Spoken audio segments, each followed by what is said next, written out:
അങ്കമാലിയിലെ അമ്മാവൻ ആരാന്ന് പറഞ്ഞു? പ്രധാനമന്ത്രി.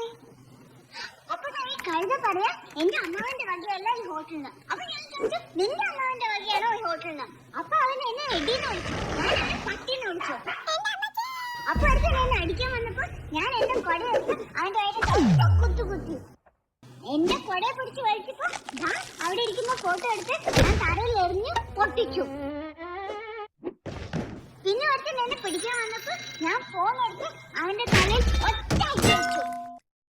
എന്നിട്ട് ഒരുത്തൻ എന്റെ അടുത്ത് വന്ന് പറഞ്ഞു ഓനെയാണോ ഹോട്ടലിന്? അപ്പൊ ഞാൻ അവന്റെ അപ്പനെയും അമ്മനെയും ഒക്കെ ചീത്ത പറഞ്ഞു. അവൻ പോലീസിനെ വിളിക്കുന്ന പറഞ്ഞപ്പോ അവിടെ ഇരിക്കുന്ന പൂച്ചട്ടി എടുത്ത് അവന്റെ തലയിൽ ഒറ്റ അടി വെച്ചു കൊടുത്തു. ഒന്നും ചെയ്തില്ല, ഇത്രേ ചെയ്തുള്ളൂ. അതിനാണ് ഇങ്ങനെ ബഹളം വെക്കുന്നത്.